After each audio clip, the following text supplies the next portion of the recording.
Hello there everyone, Matt here from thevirtualinstructor.com, and in this video I'd like to share with you a time lapse taken from one of our recent live lesson series where we combined alcohol-based markers and colored pencils to create a wonderful drawing of a frog. Now if you're interested in this complete live lesson series, which is over 10 hours long, it's available to members at thevirtualinstructor.com. To learn more about our program, just visit thevirtualinstructor.com/members, or you can click on the link in the corner of this video or of course in the description below this video. You can also check out 3 of our course modules for free if you'd like. Again, you can just click on the link in the corner of this video or in the description below this video if you want to check out 3 of our course modules, which includes videos and ebooks. So thanks for watching, and I hope you enjoy the following time lapse. So we'll start here with a quick and loose sketch on marker paper using an H graphite pencil. You can see I'm holding the pencil low on the shaft. That will create lighter marks on the surface. We don't want to put a heavy amount of graphite on the marker paper surface. Now marker paper is a smoother surface, but it does a really great job of accepting marker applications clearly, but it has enough tooth that we can apply colored pencil applications over the top. So here at the early stages, we're just concerned with the contours, the outer outlines of the frog. And you can see I'm making a few adjustments here as I go and not worrying too much about erasing. Then once we've got the outer contours in place, then we can start developing some of the details. We'll lay out where the eyes are located, and then of course we'll do a little bit of erasing before we go into some of the details. We can check and make sure our proportions are correct. And I'm using a kneaded eraser to do the erasing here. Then once we've refined the outer contour, we can go in and start developing some of the details like the spots and little small imperfections on the body of the frog. We're not going to get too carried away here since a lot of our detailed work is going to be accomplished using the markers and colored pencils.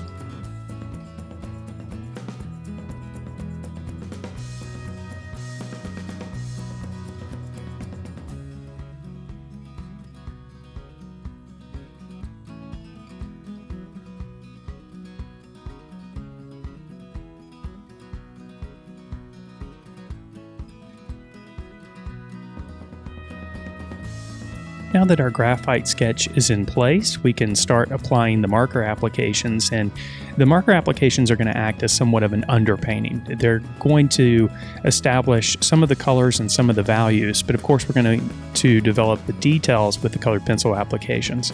Now I'm using alcohol-based markers here, and these are Premier markers made by Prismacolor.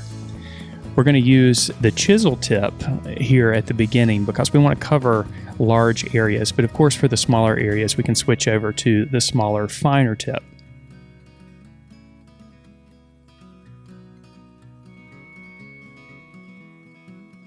Now with additional applications, you'll notice that the color gets a little bit more intense and the value gets a little bit darker, and this is one of the characteristics of alcohol-based markers.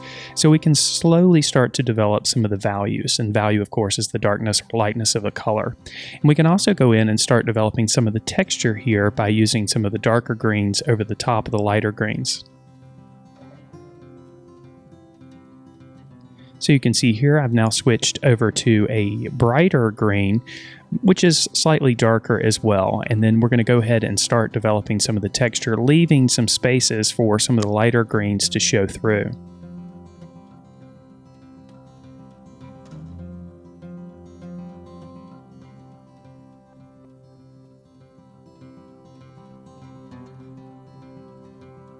Now we're going to use a series of grays to start adjusting the values.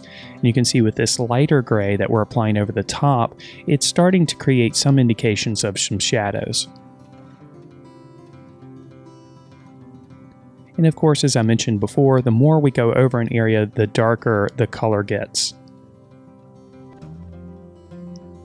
We'll get quite a bit darker with a slightly darker gray here and start establishing some of the spots. So we're slowly building up the contrast in this image.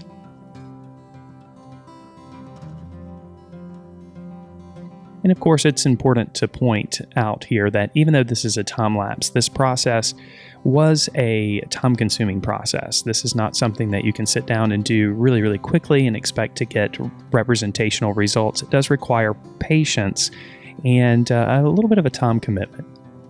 But of course, everything that we do in life that is worthwhile, that's the case. So here, even a darker gray to establish those spots. And now we're starting to build up some of the contrast. We're getting a better idea of the form of the frog here, the direction of the light source, and the form of the frog, of course. Now with our marker underpainting in place, we can start applying the colored pencils, and you'll see here that the color is going to get much more bold, and of course we're going to be developing the details. So we're going to apply a series of colored pencils here. We're not going to use black at all. So you can notice in the inside part of the eye, we've got some really dark values here, but to create these dark values, we're actually layering dark umber and indigo blue to create more natural looking black.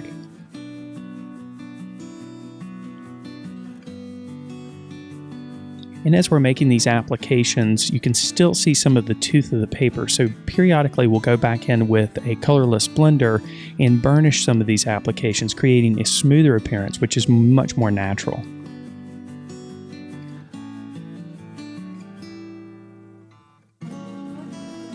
So you can see here that the marker underpainting is doing a lot of the work for us. We can still see some of the colors underneath. Of course, we could tackle the subject using colored pencils alone, and the time commitment would still be pretty heavy, but we do save a little bit of time because we do have the marker underpainting in place. And of course, because we have the marker underpainting in place, we can concentrate on the colored pencil applications without really having to think about the drawing process. We can concentrate more on the value relationships and the colors that we apply. So once we've got a buttery surface in place by applying the wax-based colored pencils, we can go back in and start adding some of those small imperfections that happen on the face of the frog. We'll use a little bit of a color called 90% warm gray to darken up some of the values as we go. But again, no black is used here at all. We'll also start addressing some of the highlights, especially in the areas where you have those wonderful spots. And again, we're using a combination of indigo blue and dark umber to do so. But before we start darkening up these areas, we add a bit of white to make sure that we preserve those highlights. Now we'll continue working down underneath the mouth of the frog and on the chest of the frog. And this frog has some spots on its chest. So we start with an application of dark umber, a bit of the 90% warm gray, and then we can go over the top of those applications with the color cream and, of course, a bit of the colorless blender to make up a smoother appearance, which is much more natural.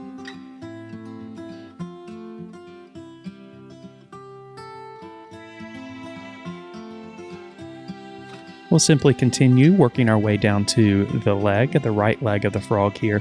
And again, you can see in this highlighted section, this section where we have a strong spot, we're going to go ahead and preserve the areas of highlight first. And you can see a little bit of the blue showing through, and that's produced by the indigo blue, and that makes a more natural looking highlight.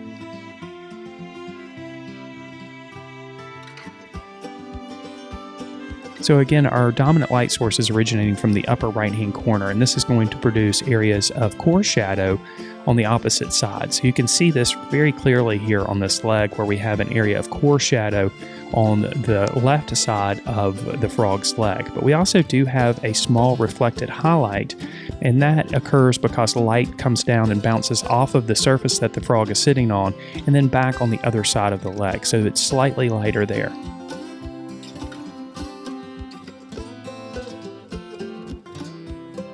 We'll go ahead and address the arm and the leg on the other side of the body of the frog. And you can see as we go, we're continuing to push the contrast, or increasing the contrast between light and dark values. And at the same time, we're also broadening the range of value. Now we'll start addressing some of the texture on the back of the frog, and the key to creating the illusion of texture in a drawing or painting really boils down to your use of value. Again, value is the darkness or lightness of a color. Directional stroking, of course, is important as well, but you can see the texture develop on the back of the frog here because we have light values and dark values, and the way these light and dark values interact often create the illusion of texture. Here again, we'll go over these applications once we have some of the colors in place with a colorless blender to smooth out the surface, creating a more realistic texture. And you'll notice as we started to add some of those darker greens on the back, we started to lose the spots. So now we're going back in with a combination of indigo blue and dark umber, and of course a bit of white to preserve those highlights to increase the contrast here, and slowly you'll see those spots start to reappear.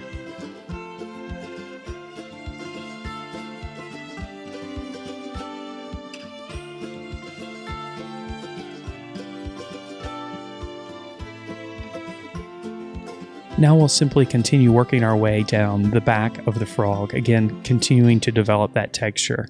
Now again, this is a patient process, it's a slow process, but the good news is we don't have to follow the photo reference exactly. We can pick up clues on how this texture is perceived by the viewer and create this illusion on our drawing surface by, again, arranging the values in the correct locations. So anywhere where we have bumps that stick out from the surface, of course, those are going to catch a bit of light, so those are going to be highlighted. So you can see we're going in here with a white colored pencil to preserve those highlights. And then we can go back in with a series of greens, and basically we're going to work from lighter greens to darker greens to slowly build up some of those darker values in between each one of those bumps.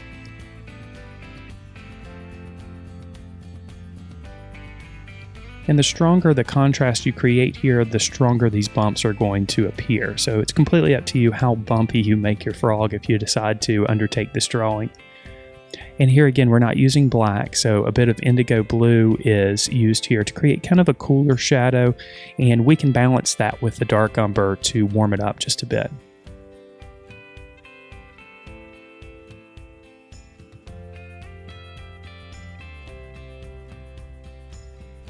And then of course there are a few spots in this section as well. Now that we've got the main body in place, we'll turn our attention to the hind leg. And here again, we're just going to do the same thing. We're basically going to build up the illusion of texture based on the relationships of values, and all the time we're keeping in mind where our light source is originating from. So this is going to produce highlights on the right side of the leg and areas of core shadow on the left side of the leg.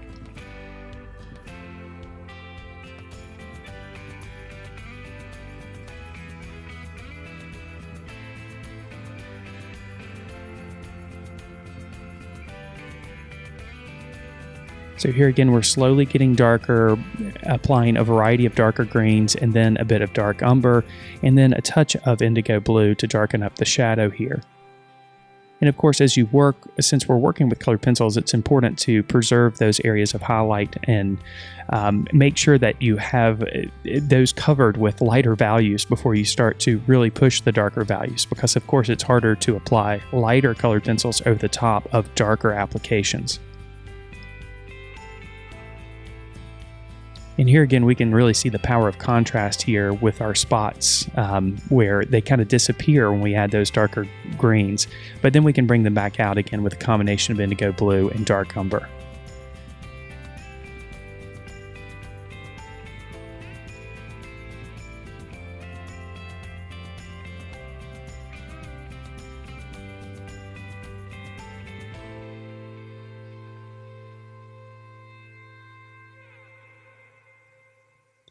Colored pencils really have the ability to create an image that looks like a painting, and when you combine them with marker applications first, it really gives you a high level of control over your drawing, and it really helps to create a realistic appearance.